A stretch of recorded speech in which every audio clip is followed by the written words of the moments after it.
Oh, hi! This week I make some earrings out of some really cool bobbins that I was given at my old job. They just didn't fit any of the machines that we used. They have all these holes on the side. There were 2 of them that I was given, and it's okay. It was somebody I wanted to talk to. Anyways, I don't know what part of my bullshit I was through, so earrings out of bobbins. Here's what you need. This is my coffee from 10 hours ago.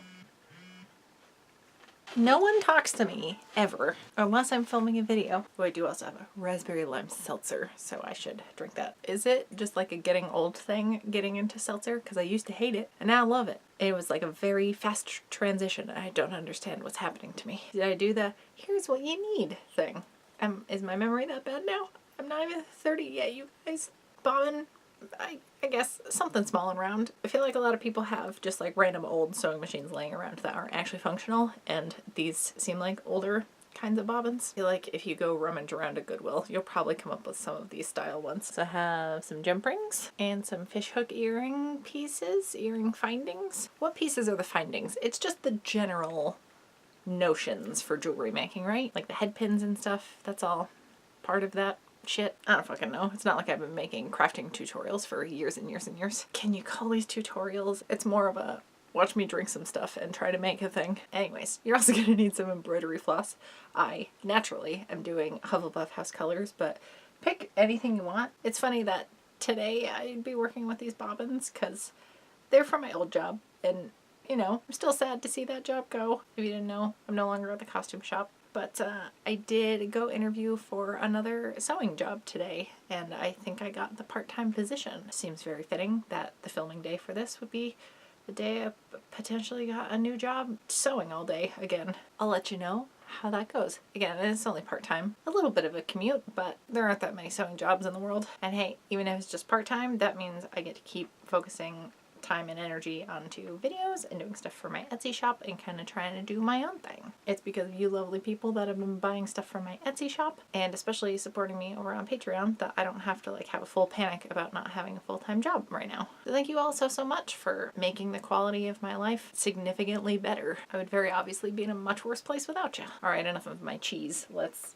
do the thing, huh? I should have shown you this part, but I was too busy talking your ear off. Oh, I guess I can show you with the black thread because I'm gonna have both started, but just do one at a time. You'll understand what the fuck that means in a second. So I'm taking both colors of embroidery thread, looping them around the center of the bobbin, like where the thread would get wound. So I'm gonna do one loop this way and one loop the other way. So now both my colors are started around the center. You can leave the tail or cut it, doesn't matter. And I'm just gonna start stitching through a bunch of the holes. I've done about 10 rows around the outside here. I'm gonna do another round, and then rather than bringing this straight across, I'm gonna pull it off to the side here in the center, and then I'm skipping a hole and then going up this guy.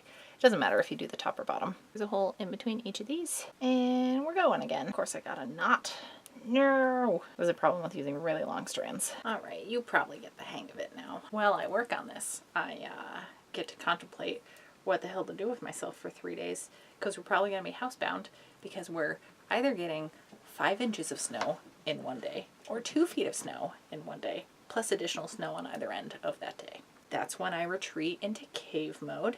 Granted, I've been mostly working from home lately, so probably won't be that different. It's part of living in New England for you. So I get to do that super fun thing tomorrow morning, which is go to the grocery store a couple days before a snowstorm hits, where everyone goes into apocalypse mode as if snowstorms have never happened before. So that'll be the most fun. I'm hoping if I go right when the store opens on a Wednesday, it won't be as bad. Although speaking of cold weather things, I do wonder if people just think I'm very, very into the Boston Bruins because I'm all about this color scheme. And those are the team colors. I actually enjoy watching hockey. That's the only major American sport would seek out. And though I'm not much of a sports movie person either, I can watch Slapshot all day. Ugh, I was just on the phone for way too long with the health insurance company because I sent a payment and they were like, yeah, we received it. It just never got processed. So that was fun. In that time, I finished the second color. So I'm just gonna like weave